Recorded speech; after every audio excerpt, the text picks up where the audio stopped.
तो जय हिंद दोस्तों, यहाँ पे क्या कहते हैं, जो वायरल पेपर लेके आया हूँ इसे देख लो, क्या पता है इसमें से बहुत सारा क्वेश्चन लड़ सकता है, क्योंकि इसमें से मेरे को भी अंदाजा है कि ये बहुत ही सटीक वायरल पेपर है, इसलिए लेकर के अचानक आना पड़ा मुझे। ठीक है। और इसमें क्या होगा कि इसके अंत में दो छूटे हुए न्यूमेरिकल ऐसे हैं जो कराऊंगा, उनमें से हो सकता है दोनों में से कोई ना कोई न्यूमेरिकल आप में पूछा भी जा सकता है। तो बिना देर के आइए शुरुआत करते हैं। जैसे कि आप देख सकते हैं यही आपका बोर्ड एग्जाम में पेपर आएगा, ठीक है, इसी तरह का। क्या पता यही आ जाए, क्या पता इसमें का मैक्सिमम क्वेश्चन लड़ जाए, इसमें का मैक्सिमम क्वेश्चन लड़ जाए 2026 में। तो देखिए, जैसे यहाँ पहला क्वेश्चन है, कह रहा है कि ई गतिज ऊर्जा के एक कण, पहले खंड अ में आपको 5 ठो, खंड अ में नहीं 6 ठो आपको टिक आउट पूछा जाएगा। कितना? 6 टिक आउट पूछा जाएगा। पहला कह रहा है कि गतिज ऊर्जा के एक कण का लुईस दे ब्रॉगली तरंग दैर्ध्य क्या होता है। तो लुईस दे ब्रॉगली तरंग दैर्ध्य जो होता है, ध्यान से समझिएगा, यहाँ पे आपका कहाँ गया है, ऑप्शन नंबर ए सही होगा आपका। क्या होगा? लैम्डा इज इक्वल टू होता है H by under root of 2m E, ठीक ना। तो यहाँ एच होगा, ठीक है, ये आपका पहला आंसर होगा।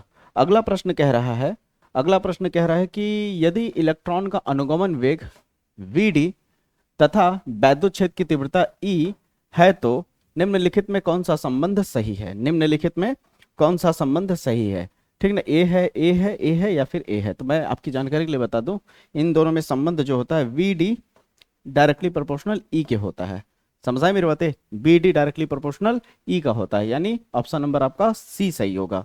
आगे बढ़े तो अगला प्रश्न है, प्रकीर्णित कण का पथ कैसा होता है। वृत्ताकार होता है, दीर्घ वृत्ताकार होता है, परवलयाकार होता है या फिर अति परवलयाकार। तो अति परवलयाकार होता है। क्या होता है? अति परवलयाकार। ऐसे भी पूछा जा सकता है कि उत्तल लेंस की फोकस दूरी अधिकतम किसकी होती है। तो याद रखिएगा, जिसका अपवर्तनांक सबसे कम होगा, जिसका रिफ्रैक्टिव इंडेक्स सबसे कम होगा, उसकी फोकस दूरी सबसे ज्यादा होगी। तो लाल रंग का अपवर्तनांक कम होता है, इसलिए सबसे ज्यादा फोकस दूरी लाल रंग की होगी, याद रखिए। और सबसे ज्यादा किसका होता है? बैगनी का। बैगनी कहीं दिया है? पीले बैगनी नहीं, नहीं दिया होता तो होता। तो याद रखिए, उत्तल लेंस की फोकस दूरी अधिकतम किसकी होती है? नीले रंग नहीं रहे भैया, लाल। कहाँ दिया? लाल रंग का होता है, ठीक है। आगे बढ़ते हैं, कह रहा है यदि प्रत्यावर्ती धारा परिपथ में केवल धारित्र हो तो परिपथ में व्यय शक्ति क्या होगी। तो उस दौरान परिपथ में व्यय शक्ति आपका 0 होगा, ठीक है। यहां तक क्लियर हुआ। च वाले में देख लीजिए, च वाले में कह रहा है कि यहाँ पे एक सवाल दिया है, कह रहा है कि दो बिंदु आवेशों को वायु में एक निश्चित दूरी पर रखने पर उसके बीच 80 न्यूटन का बल कार्य करता है। जब इन्हीं आवेशों को एक परावैद्युत में इन्हीं की दूरी पर, इतनी ही दूरी पर रख दिया जाए तो 8 न्यूटन का बल कार्य करता है। कितना? 8 न्यूटन का बल कार्य करता है। तो उस दौरान वैद्युत परावैद्युतांक क्या होगा। तो उस दौरान परावैद्युतांक जो होगा आपका 10 होता है। क्या होता है बच्चा? 10 होता है, ठीक है। क्या होता है भैया? 10 होता है। तो कैसे निकाला गया? आपको ज्यादा कुछ नहीं करना। परावैद्युतांक निकालने के लिए, के निकालने के लिए इसमें क्या किया गया, ये वाला क्वेश्चन जब भी आएगा तो आपको करना क्या है, ध्यान दीजिए, आपको के निकालना है। तो आप याद रखिए, एक बार कह रहा है कि हवा में रखा गया है और एक बार बीच में परावैद्युत रख दिया गया है। तो जिस दौरान ये हवा में रहा होगा उसके बल को, एयर वाले बल को नीचे रखो, और जब मीडियम आ गया यानी एक परावैद्युतांक आ गया तो उस दौरान उसको नीचे रख दो। तो एयर वाला कितना है? 80 है, 80 न्यूटन का बल लग रहा है, और इसका कितना लग रहा है? 8 न्यूटन का। किसी चीज को रखने के बाद तो काटने के बाद कितना आएगा? 10 आएगा। क्लियर हुआ। आगे बढ़ते हैं दोस्तों, लेंस की वायु में फोकस दूरी एवं लेंस की द्रव्य में डुबाने पर उसकी फोकस दूरी का अनुपात क्या होगा। डायमंड क्वेश्चन है, देख लेना, किसी न किसी सेट में चिपक भी सकता है, ठीक है। तो ध्यान से देखो, ईमानदारी से देखो, क्योंकि आप लोग के इस सीजन का मेरा आखिरी वीडियो होगा, ठीक है। तो प्लीज आप लोग सपोर्ट हमेशा बनाए रखना पेपर के बाद भी, ठीक है। तो कह रहा है कि लेंस की वायु में और द्रव में फोकस दूरी का अनुपात लिखना है, ठीक है। तो देखो, ये हो गया फोकस, और यल लगा दूंगा तो लिक्विड हो जाएगा। बटे का मतलब अनुपात होता है, ए फोकस हो गया, और ए लगा दूंगा तो एयर हो जाएगा, ठीक है। तो इसका फोकस जो होता है, याद रखना, ए एन जी, जी का मतलब ग्लास, ठीक ना। याद रखो, फिर माइनस लगा के 1 कर देना, फिर सेम वही काम नीचे करना, ठीक है।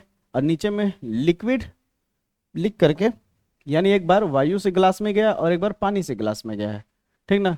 तो यहाँ 1 लिख देना, यही सब इसका अनुपात हो जाएगा, यही इसका अनुपात हो जाएगा। अगला प्रश्न है, हाइड्रोजन परमाणु के लिए इलेक्ट्रॉन की मूल ऊर्जा स्तर में आयनन विभव कितना होता है। तो आयनन विभव याद रखो, ऊर्जा का फार्मूला क्या होता है? एन ई बराबर -13.6 Z square upon N square, यही होता है, पता है ना। अगर हाइड्रोजन है तो ये वाला वैसे भी खत्म हो जाता है, और हाइड्रोजन है तो यहाँ 1 हो जाता है, और हाइड्रोजन में परमाणुओं की संख्या कितनी होती है? एक ही होता है, एक ही कक्षक में होता है, तो ये भी गया। तो कुल मिलाकर आपके पास -13.6, और यहाँ डायरेक्ट विभव पूछा है तो प्लस माइनस लगाने की जरूरत नहीं है, 13.6 वोल्ट भी लिख दोगे तो चलेगा। अगला है विद्युत चालकता की परिभाषा एवं विमीय सूत्र लिखिए। तो विद्युत चालकता की परिभाषा कई बार बता चुका हूं। विद्युत चालकता क्या होता है? प्रतिरोध का या प्रतिरोधकता का, प्रतिरोध नहीं, प्रतिरोधकता का विशिष्ट प्रतिरोध का व्युत्क्रम होता है। ठीक है, और इसका परिभाषा भी हो गया। बीमा मात्रक पहले लिख लो। मात्रक क्या होता है? ओम इनवर्स मीटर इनवर्स होता है। अब इसका बीमा निकाल लो। अब इसका क्या निकाल लो भैया?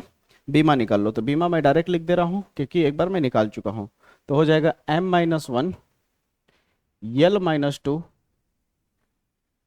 T3 A2, ये इसकी बीमा होती है। ठीक है, अगला प्रश्न कह रहा है कि प्रत्यावर्ती धारा परिपथ में प्रयुक्त अमीटर धारा के किस मान को व्यक्त करता है? ठीक ना, तो याद रखना ये वर्ग माध्य मूल मान को व्यक्त करता है। यानी प्रत्यावर्ती धारा परिपथ में प्रयुक्त अमीटर जो होता है वो धारा के किस मान को व्यक्त करता है? तो वो धारा के किस मान को व्यक्त करता है? आई आर एम एस को। आई का मतलब धारा, आर एम एस यानी वर्ग माध्य मान को। तो याद रखना पूछेगा कि किस मान को निर्भर करता है? प्रत्यावर्ती धारा परिपथ में प्रयुक्त अमीटर धारा किस मान को व्यक्त करता है? तो क्या बोलोगे? वर्ग माध्य मूल मान। वर्ग माध्य मूल मान। अगला है होल पर कितना आवेश होता है? होल का मतलब कोटर होता है। होल का मतलब जैसे ये वाला बताया हूं ना, एन टाइप पी टाइप वाला देखा होगा ना, अर्धचालक वाला, मेरा इस तरह का वीडियो, ये वाला इस तरह बना रहता है। यहाँ पे सिलिकॉन हो सकता है, जर्मेनियम हो सकता है। तो क्या होता है कि कभी कभी यहाँ पे एक होल दिखता है। होल मतलब कोटर। यहाँ तो कोटर क्या होता है? इलेक्ट्रॉन का जो धन, इलेक्ट्रॉन पर आवेश कितना होता है? 1.6 × 10⁻−19 कूलाम। अगर इलेक्ट्रॉन पर आवेश होता तो माइनस लगता, कोटर पर आवेश है तो प्लस हो जाएगा। तो यही लिख देना है, यहाँ पे सवाल खत्म हो जाएगा। समझ आई मेरी बातें? अगला कह रहा है, इसी के अंदर जोड़ दिया है कि पी एन संधि डायोड का परिपथ संकेत बताइए। तो बता ही चुका हूँ परिपथ संकेत। ऐसे एक लाइन खींचना, ऐसे तीर बना देना ये पूछेगा तो, और यहाँ एक ऐसे सीधे लाइन खींच देना। ये जो तीर बना हुआ है परिपथ संकेत, पी एन संधि डायोड का परिपथ संकेत है ये। और ये जो आपको तीर दिख रहा है ये पी होता है, और ये जो लाइन खींचा है ये क्या है? एन होता है। अब समझ आए मेरी बातें? क्लियर हुआ? पी एन संधि डायोड क्लियर हुआ? इसे ही परिपथ संकेत कहते हैं। कोई दिक्कत? कोई दिक्कत नहीं। अगला कह रहा है कि रेडियो तरंगों और सूक्ष्म तरंगों में किसकी आवृत्ति अधिक होती है? यही पूछा है, रेडियो तरंगों और सूक्ष्म तरंगों में किसकी आवृत्ति अधिक होती है? तो याद रखना सूक्ष्म तरंगों की आवृत्ति यानी माइक्रोवेव की आवृत्ति अधिक होती है। किसकी होती है अधिक? सूक्ष्म तरंगों की आवृत्ति अधिक होती है, फ्रीक्वेंसी। ठीक है, अगला कह रहा है नाभिक की द्रव्यमान क्षति एवं बंधन ऊर्जा को परिभाषित कीजिए। अभी कई वीडियो में ये बात बताया, 2-3 नंबर वाला क्वेश्चन लेके आया था उसमें भी बताया, और पीछे से कई जितना बड़े बड़े वीडियो आए हैं उनमें बताया ही हूँ। क्या होता है देख लो, पहले समझो द्रव्यमान क्षति क्या होता है। जैसे मान लो कोई नाभिक है, तो नाभिक के कोई परमाणु है, परमाणु के अंदर क्या होता है? नाभिक होता है। तो नाभिक का जो वास्तविक द्रव्यमान है, वास्तविक द्रव्यमान, और इस नाभिक के अंदर में जो प्रोटॉन और न्यूट्रॉन है, इन दोनों का अगर द्रव्यमान निकाला जाए अलग से, प्रोटॉन का अलग से द्रव्यमान निकाला जाए और जितने न्यूट्रॉन है उसका अलग से वजन किया जाए, और जब इन दोनों को जोड़ते हैं तो इस वाले से थोड़ा सा अधिक आता है। कौन अधिक आता है? ए वाला।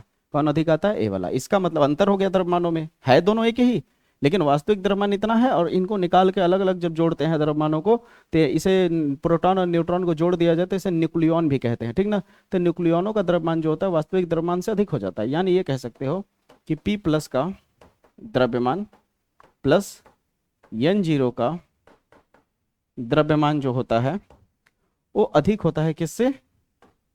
नाभिक के वास्तविक द्रव्यमान से।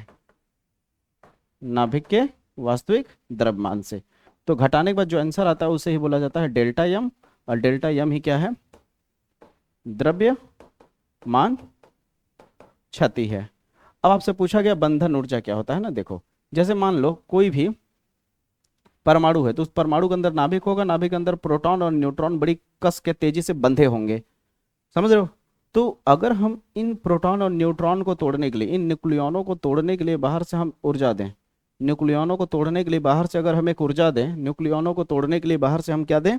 ऊर्जा दें। न्यूक्लियनों को तोड़ने के लिए बाहर से ऊर्जा दें, और जितनी अभी मान लो ऊर्जा दे रहे हैं नहीं टूटा, ऊर्जा दे रहे हैं नहीं टूटा, ऊर्जा दे रहे हैं नहीं टूटा, जितना ऊर्जा पे टूट जाए वही ऊर्जा इसकी बंधन ऊर्जा कहलाएगी। क्लियर हुआ या नहीं ईमानदारी से बताओ? क्लियर हो भैया? यहाँ तक क्लियर हुआ? बहुत खूब।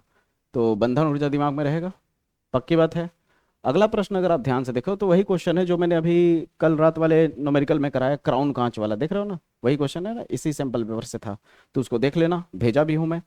पी एन संधि डायोड के अग्र अभिनत स्थिति में इसकी प्रचाल को समझाइए।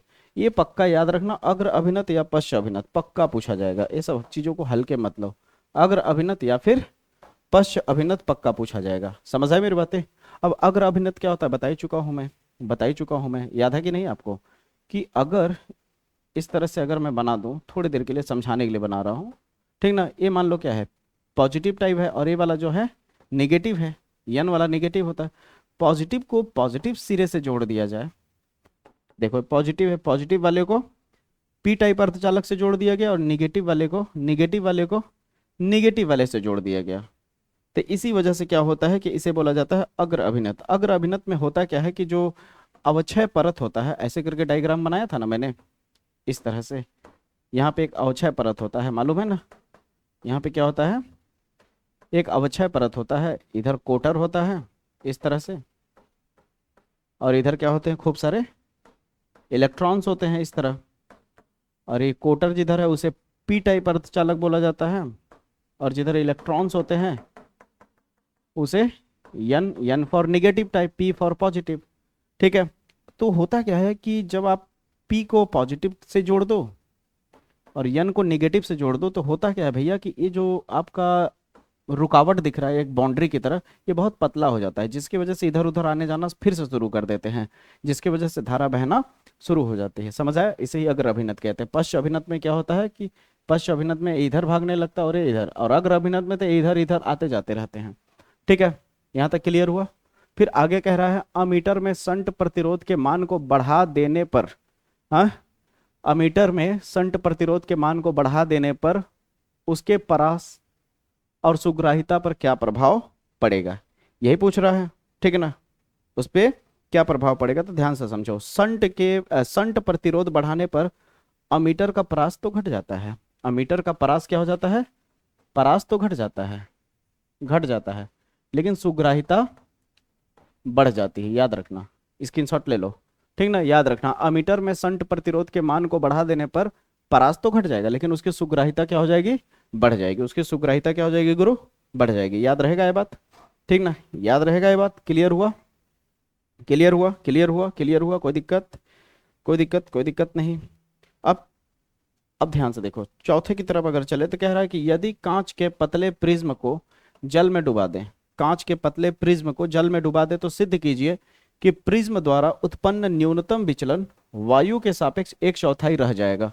इसे डायमंड कर लो, ये 2026 में बाजी लगा सकते हो, किसी न किसी सेट में आएगा, 100% किसी न किसी सेट में आएगा। तो पहले सबसे पहले न्यूनतम विचलन का फार्मूला क्या होता है, इसे निकालने के लिए देखो, न्यूनतम विचलन होता है, ये होता है, मैं प्रूफ करा चुका हूँ प्रिज्म वाले में, ठीक है? यही होता है। अब क्या बोला कि इसको ग्लास को पानी में डुबा दिया गया, ठीक ना? तो इसे लिख देते हैं WNG, ठीक ना? ये लिख देते हैं। जब क्या कहते हैं, माध्यम बदल रहा है, यन का स्थान, तो गणना के दौरान क्या होगा, ध्यान से समझना, गणना के दौरान ये जो आपका डेल्टा W है, जो डेल्टा W होगा, डेल्टा W होगा, वो डेल्टा W जो होगा वो 1/4 डेल्टा A के बराबर हो जाएगा, ठीक ना? क्या हो जाएगा, बराबर। तो ये अभी मैं सिद्ध नहीं किया हूँ, आप पूरा सिद्ध कर लेना, ठीक है? आप के बुक में होगा, मास्टरमाइंड में होगा, क्वेश्चन बैंक में होगा, अगर बाय डिफॉल्ट नहीं है तो इसका पूरा कैलकुलेशन, पूरा आंसर क्या जेमिनी से या फिर गूगल से निकाल लेना, ठीक है? आगे बढ़ते हैं, ठीक ना? आगे बढ़ते हैं। अगला कह रहा है विस्थापन धारा की सार्थकता की विवेचना कीजिए और इसके चालन धारा में बगैच कालांतर ज्ञात कीजिए, यही दिया है। तो विस्थापन धारा क्या होता है बता चुका हूं मैं, याद है ना आप लोग को? विस्थापन धारा एकदम इजी तरीके से बताया हूँ, भूलोगे नहीं जहां तक है। इस तरह से है। अरे वाला जो क्वेश्चन है ना, अभी ये वाला, ये अभी देखो यहाँ पे लाया हूँ, मैं दिखा रहा हूँ। तो यहाँ पे एक बार एक काम करो ना, सब एकदम एक एक बार देखते जाओ, स्क्रीनशॉट लेते जाओ और अपने आप को आजमाते जाओ, कितना तैयार है कितना नहीं। और बाकी छाट करके, अभी तो समय है तुरंत थोड़ा सा देख लो क्या मिलेगा, कोई दिक्कत नहीं। आज सोशल मीडिया का जनरेशन है, तुरंत आंसर निकल जाएगा, तुरंत देख लेना, ठीक है? यहाँ तक हो गया। इसको भी स्क्रीनशॉट ले लो, इसमें से क्या क्या तुम्हें आ रहा है, क्या क्या नहीं आ रहा है। ये वाला क्वेश्चन अभी कराया हूँ ना शाम को, 5 नंबर, 5 नंबर वाले वायरल क्वेश्चन में देख सकते हो खुद ही। ठीक ना, व्यतिकरण को परिभाषित कीजिए, समपोषी विनाशी व्यतिकरण बताया हो कि नहीं, याद करो, खुद ही सोच लो। वैद्युत चुंबक की तरंग बताया हो कि नहीं मैक्सवेल का। तो ऐसा नहीं कि आपको पूरा मेहनत करने के लिए दे रहा हूँ, ये खुद मैं करा चुका हूँ तब दे रहा हूँ। दो समांतर धारावाही चालकों के बीच लगने वाले बल की प्रकृति बता चुका हूं मैं। ठीक ना, दो चीजों का जवाब देना है। ठीक है, अगला है व्हीट स्टोन ब्रिज, बताया ही हूँ। ठीक ना, एक तार में प्रतिरोध इतना ओम है, पिघला करके इतनी लंबाई की तार खींची जाती है, तो एक नए तार का प्रतिरोध ज्ञात कीजिए। ये डायमंड क्वेश्चन है, इसको जरूर देख लेना। ठीक है, अगला है समांतर प्लेट संधारित्र की धारिता का व्यंजक प्राप्त कीजिए। क्या नहीं बताया मैंने, पूरा बताया है। जो फार्मूला क्या मिलता है व्यंजक प्राप्त करते हो, तो ये सब मत छोड़ना, नहीं तो बाद में याद रखना। ये मत कहना आ करके कि क्या कहते हैं सर जी पेपर खराब गया फिर। ठीक ना, इतने इजी इजी क्वेश्चन आते हैं, आप कहते हो पेपर खराब जाता है। ठीक ना, इतना इजी इजी केमिस्ट्री का इतना इजी पेपर आया था ना, जिस हिसाब से मेरे पढ़ाया हुआ जो शुरू से फॉलो किया होगा मुझे, भला सिंपल सिंपल आईयूपीएससी पूछ दिया था, बताओ। इस तरह का 5 नंबर में आईयूपीएससी पूछ दिया था, कोऑर्डिनेट आईयूपीएससी। कुछ याद आ रहा है? हम्म, इस तरह के आईयूपीएससी पूछ दिया गया था, इस तरह का, इस तरह का आईयूपीएससी पूछ दिया गया था। कितना इजी इजी आईयूपीएससी था, ये सब कराया हूँ। ऐसा थोड़ी है कि मैं, देखो जब टीचर नहीं कराता है तब टीचर के ऊपर ब्लेम लगता है कि आप कराया नहीं थे। मेरा आईयूपीएससी वाला वीडियो देखते हो ना, 4-4, 5-5 लाख व्यू है उस पर, तो कराया हूँ, समझ रहे हो। वो वाला भी आईयूपीएससी कराया हूँ, CS3 CS2 ये वाला, और ये वाला भी कराया हूँ। चैनल पे है, बस स्क्रॉल करके देख लेना है कि ना हो तो। ठीक है, तो इसे देख लेना। अगर आप मेरा पूरा वन शॉट वाला वीडियो में जाओगे तो उसमें भी मिल जाएगा धारिता वाला वीडियो, स्क्रॉल करते जाओ खुद ही दिख जाएगा।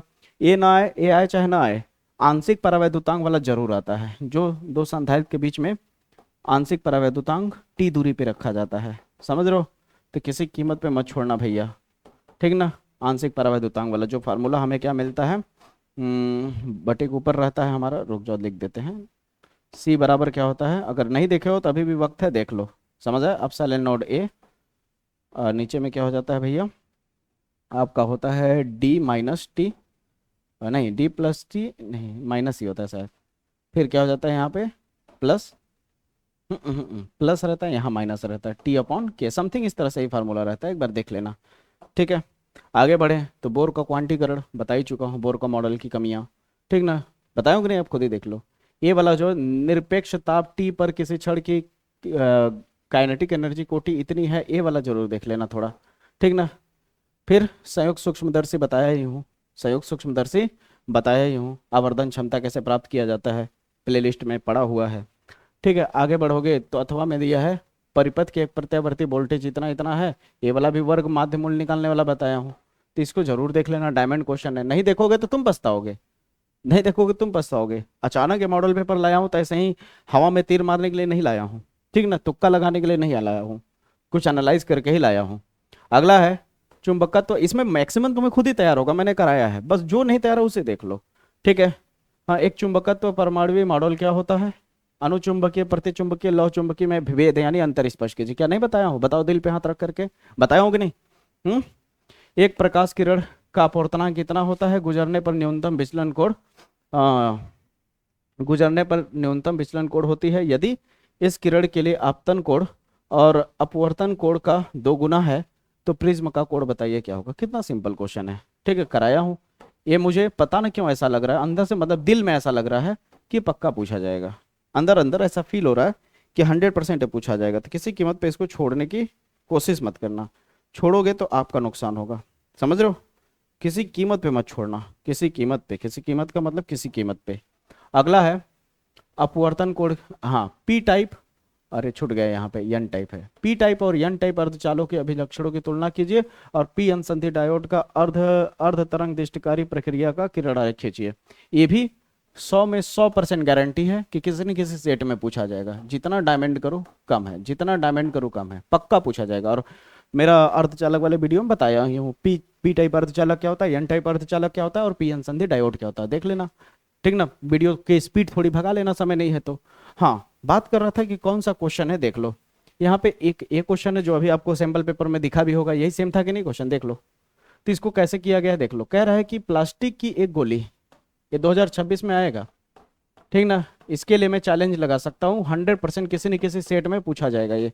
कह रहा है कि एक बार एकदम दिमाग में बैठा लो, कैसे बता रहा हूँ मैं, कि प्लास्टिक की एक गोली है, अब पी जिसका द्रव्यमान है, और द्रव्यमान कितना है, 3.2 गुणे 10⁻⁻15 है किलोग्राम। फिर कहता है दो क्षैतिज समांतर प्लेट, देखो दो समांतर प्लेट रखा गया है, एक नेगेटिव पे और एक पॉजिटिव। समांतर प्लेट अवशिष्ट प्लेटों के बीच स्थित अवस्था में संतुलित है। संतुलित का मतलब पी पॉइंट है, जो जहाँ ये पी पॉइंट का यहाँ आवेश है, ठीक ना, यहाँ कोई आवेश है क्यू, और उसका वजन ए है, ठीक ना, स्थित है, ना ऊपर जा रहा है ना नीचे जा रहा है। तो इधर की ओर जो बल लग रहा है वो क्या लग रहा है, F equal to q into E लग रहा है, और नीचे तो पता नहीं है आपको, ग्रेविटी लगेगा, नीचे क्या होगा, ग्रेविटेशनल बल लगेगा। ठीक है, फिर आगे कह रहा है, देख लो कैसे बता रहा हूं, फिर कह रहा है कि गोली पर कितने इलेक्ट्रॉन सामान्य रूप से कम या अधिक होंगे। तो यहाँ पे देखो, इनके बीच में वोल्टेज इतना है, प्लेटों के बीच की दूरी इतना है, तो ए और ए तो आपस में बराबर होंगे, ऊपर वाला बल नीचे वाला बल, ठीक है। तो ए जब बराबर होंगे तो यहाँ पे ये चीज लिखा गया, और आवेश का मतलब क्या होता है, एन इंटू ई। क्यू बराबर 10th क्लास में पढ़ा होगा ना, एन इंटू ई होता है, ए आ गया। अब एन निकालना था तो एन अकेला कर दो, एम जी बटे इतना आ जाएगा। और कह रहा है कि ई को हटा करके आप चाहो तो भी बटे डी भी लिख सकते हो। ई बराबर क्या लिख सकते हो, वोल्टेज और बीच का डिस्टेंस लिख सकते हो।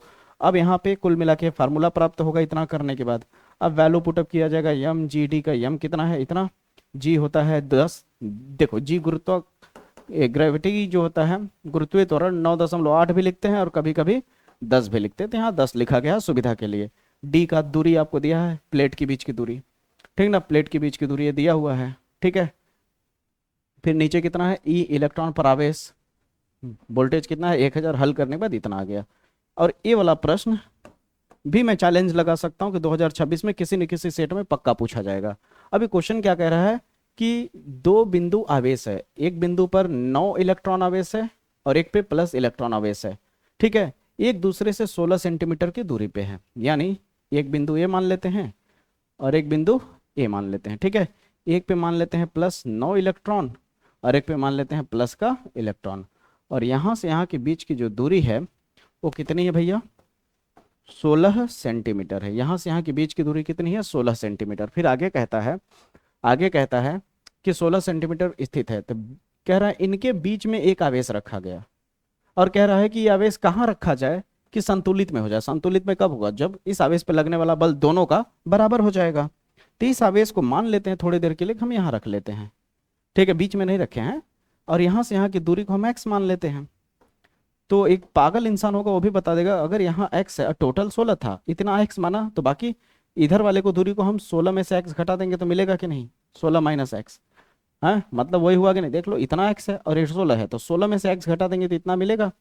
अब क्या करना है, संतुलित की अवस्था में तो इस आवेश पे इस वाले का भी बल लग रहा है और इस आवेश पे इस वाले का भी लग रहा है, और दोनों बल क्या होंगे आपस में, F1 बराबर F2 दोनों होंगे। तो F1 के लिए हम यहाँ से यहाँ तक चल रहे हैं, F1 के लिए, तो F1 के लिए फार्मूला क्या होगा, न्यूटन कूलाम का बल का फार्मूला क्या होता है, F is equal to 1/4πε0 Q1 Q2/r², ये होता है। तो यहाँ पे लिखो 1/4πε0 इंटू Q1 का वैल्यू कितना है 9e, इंटू Q2 का वैल्यू कितना है Q बटे यहाँ से यहाँ तक के बीच की दूरी कितना माना है मैंने, x² हो जाएगा, बराबर F2 के लिए यहाँ से यहाँ तक ले लो। ये क्वेश्चन पक्का आएगा इस तरह का, याद रखना, हो सकता है संख्या भी दे दे कभी कभी, संतुलन की अवस्था वाला देगा तो इसी परिस्थिति पे करना, भूलना मत, ठीक ना। देखो क्वेश्चन थोड़ा घुमा भी सकता है, ऐसा नहीं होता कि देखो आप रटुआ महादेव थोड़ी ना हो कि एकदम एग्जैक्टली आएगा तभी हम करेंगे। यहाँ से थीम उठाओगी, यहाँ पे जहाँ 9 इलेक्ट्रॉन दिया वहाँ कोई संख्या 20 गुलाम 30 गुलाम दे सकता है, जहाँ प्लस में इलेक्ट्रॉन दिया वहाँ पे 10 गुलाम 12 गुलाम कुछ भी दे सकता है, बाकी वेराइटी तो समझ जाओगे ना, ठीक है। F2 की जगह पे कितना है 1/4πε0, Q1 की जगह पे यहाँ पे क्या होगा Q, इंटू Q2 की जगह पे यहाँ पे क्या होगा केवल E, और नीचे में क्या हो जाएगा, दूरी कितना है 16 माइनस एक्स का स्क्वायर। अब देखो A और A सेम सेम है, कट गया, Q से Q कट गया, क्लियर है, क्लियर है भैया। यही पूछा ना कि अब इसको कितनी दूरी पे रखा जाए, तो x निकल जाएगा तो दूरी पता चल जाएगा। एक इलेक्ट्रॉन से एक इलेक्ट्रॉन वाला कट गया। अब ओवरऑल देखा जाए तो यहाँ पे हमें 9/x² दिखा है, और यहाँ पे आपको 1/16 माइनस x² दिखा है। क्रॉस मल्टीप्लाई करोगे तो क्या हो जाएगा, 9 गुणे 16 माइनस एक्स का होल स्क्वायर और इधर क्या हो जाएगा एक्स का स्क्वायर। हाँ या ना में जवाब चाहिए। क्लियर हुआ या नहीं, क्लियर हुआ या नहीं। अब आप गौर से देखोगे तो आपका और मस्त काम हो जाएगा। 9, अब इस 16 को, इस होल स्क्वायर को तोड़ सकते हो कि नहीं, या ऐसे भी कर सकते हो। एक मजे की चीज़ दिखाता हूँ, ध्यान देना, ठीक ना। एक मजे की चीज़ दिखाता हूँ, देखो इस एक्स स्क्वायर को उधर भेज दो तो 9 हो जाएगा, यहाँ 9 हो जाएगा, और नीचे वाला एक्स स्क्वायर उधर चला जाएगा तो एक्स स्क्वायर बटे 16 माइनस एक्स का स्क्वायर। अब ये दोनों पे स्क्वायर है तो क्या हो जाएगा, 9 बराबर हो जाएगा एक्स बटे 16 माइनस एक्स टोटल का स्क्वायर। हाँ या ना। अब यहाँ से स्क्वायर हटाओगे तो इधर रूट लग जाएगा, तो एक्स बटे 16 माइनस एक्स हो जाएगा। सवाल खत्म हुआ। 9 बाहर निकल के 3 बनेगा, एक्स बराबर कितना हो जाएगा 16 माइनस एक्स, क्रॉस मल्टीप्लाई करो, 3 गुणे 16 माइनस एक्स बराबर का एक्स। अब देखो 3 का गुणा करोगे, 16 16 16 32, 16 48 होगा ना, शायद 48 ही होगा, ठीक ना। 4 3 6 18, 1 3 1 4 सही है। माइनस 3x बराबर एक्स, यही होगा, 3 का एक्स से भी गुणा होगा तो 48 हो गया, बराबर एक्स हो गया। और ये माइनस 3x उधर जाएगा तो प्लस 3x हो जाएगा, जोड़ दोगे तो कितना हो जाएगा 48 बराबर 4x। अब इसे कैलकुलेट करो तो 48 बटे 4 हो जाएगा, और इधर क्या हो जाएगा x कट रहा है साफ साफ, कितना 4 1 कम 4 4 दूनी 8 यानी 12 आएगा। तो कितनी दूरी पे रखा जाएगा, 12 सेंटीमीटर की दूरी पे रखा जाएगा। कितना, यहाँ से देखोगे तो 12 सेंटीमीटर दिखेगा, और यहाँ से देखोगे तो टोटल 16 था, तो यहाँ से यहाँ तक 12 हो गया, तो 16 में से 12 घटा दो तो कितना बचेगा 4 बचेगा। मजा आया, क्लियर हुआ। तो इस पैटर्न पे सवाल पक्का पूछा जा सकता है, ठीक है। और इसी पैटर्न पे ध्यान से देखो तो कह रहा है कि दो बिंदु आवे से इतना और इतना है। अब 16 हटा करके कह रहा है ए दूरी पर स्थित है। कितने दूरी पे स्थित है, ए, तो यहाँ पे ए दूरी पर स्थित है, तो यहाँ 16 की जगह ए समझ लोगे। सेम सवाल यही होगा, यहाँ पे क्या हो जाएगा 9 इलेक्ट्रॉन पॉजिटिव में, अथवा करके जो दिया उसको मैं हल्का हिंट दे रहा हूँ, ठीक है। और यहाँ पे 1 इलेक्ट्रॉन पॉजिटिव में, ठीक है। अब बीच में हम कहाँ इसके आसपास रखें, यहाँ मान लेते हैं क्यू रख रहे हैं। टोटल दूरी कितनी है, स्मॉल ए है, तो अगर इतने को मैं एक्स मान लूंगा तो इतने को क्या मानूंगा मैं, बताओ, ए माइनस एक्स मानूंगा। अब बताओ क्या एक्स का वैल्यू निकाला नहीं जा सकता, सेम यही काम हो रहा है कि नहीं यहाँ पे भी। तो यहाँ पे क्या हो जाएगा F1 संतुलन की स्थिति में, संतुलन की स्थिति में अगर देखा जाए तो F1 क्या होगा 1/4 पाई एप्सिलॉन नॉट क्यू की जगह पे क्या हो जाएगा 9e इंटू क्यू बटे एक्स स्क्वायर बराबर क्या हो जाएगा 1/4 पाई एप्सिलॉन नॉट। सेम जा रहा है कि नहीं सवाल, सेम जा रहा है या नहीं सवाल, ईमानदारी से बोलो, ईमानदारी से बोलो, सेम जा रहा है कि नहीं। ए माइनस एक्स का होल स्क्वायर, ए गया, ए गया, क्यू से क्यू गया, इलेक्ट्रॉन से इलेक्ट्रॉन गया। अब ओवरऑल हमारे पास क्या बचा है, देखो नहीं दिख रहा है जगह शायद, ठीक ना, इसलिए मैं यहाँ पे कर देता हूँ। फिर हमारे पास क्या बचा 1/x स्क्वायर बचा, और इधर क्या बचा आपके पास 1/a माइनस एक्स का होल स्क्वायर। समझे या नहीं समझे, क्लियर हो। अब इसे हल करके एक्स का वैल्यू निकाल लेना, जैसे क्रॉस मल्टीप्लाई करके किया। अच्छा नहीं समझे, समझा दो। 1 हो जाएगा, यहाँ पे एक्स स्क्वायर को उधर भेज देते हैं, ठीक है। तो क्या हो जाएगा बराबर में एक्स स्क्वायर अपॉन ए माइनस एक्स का होल स्क्वायर। तो 1 बराबर क्या हो जाएगा x/a माइनस एक्स का होल स्क्वायर, स्क्वायर हटाओगे तो 1 तो 1 ही रहेगा, तो बराबर x बराबर a माइनस एक्स हो गया। तो क्या हो जाएगा इसका क्रॉस मल्टीप्लाई करोगे, इस पूरे का 1 से गुणा करोगे तो a माइनस एक्स होगा, बराबर क्या हो जाएगा x माइनस एक्स, उधर भेजोगे तो क्या हो जाएगा a बराबर x minus x plus x हो जाएगा। तो ये बराबर कितना हो जाएगा, अरे भाई हम हिंट दे रहे थे, हम पूरा कर दिए रे भाई, चल कोई बात नहीं, ये आएगा आंसर। क्लियर हुआ, मजा आया। तो इस पैटर्न पे क्वेश्चन नहीं छोड़ना। अब तुम्हें समझ आ गया होगा कि संख्या भी दे देगा तो कैसे करेंगे। तो उम्मीद करता हूँ जितनी भी चीज़ें मैंने बताई अभी वीडियो में, कल वीडियो में, या परसों वीडियो में, या फिर पूरे प्लेलिस्ट में जितना बताया है वो सारे न्यूमेरिकल अच्छे से हैंडल कर लेना, फर्स्ट बुक का, सेकंड बुक का भी, और रात को जो न्यूमेरिकल 5 नंबर वाला है उसे भी कतई मत छोड़ना, ठीक है। और बाकी जितने मोस्ट इंपॉर्टेंट डेरिवेशंस है, जितने मोस्ट इंपॉर्टेंट टॉपिक लाया हूँ, कृपया हाथ जोड़ के निवेदन है प्लीज़ कर लेना। अब दोस्तों आप लोग पेपर देने जाओगे, पेपर के बाद आओगे, और मेरा अंतिम वीडियो है ये आप लोगों के सिलेबस के लिए। तो मेरे तरफ से दिल से, एकदम कह लो कि अंदर से, दिल की गहराइयों से आप लोग का बहुत बहुत प्यार, बहुत बहुत सपोर्ट रहा मेरे को, उसके लिए बहुत बहुत धन्यवाद। आप लोग इतना सपोर्ट किए, इस बहुत ही सूक्ष्म यानी बहुत छोटा सा दिखने वाले चैनल को यहाँ तक आप पहुँचा दिए। आई कांट बिलीव इट, बहुत ही अच्छा लग रहा है। और आप लोग इसी तरह, उम्मीद है, भरोसा करता हूँ कि आप लोग इसी तरह नए सीजन के बच्चों को भी बताओगे इस चैनल के बारे में और पूरी समय तक सपोर्ट करोगे। जय हिंद, जय भारत, ऑल द बेस्ट।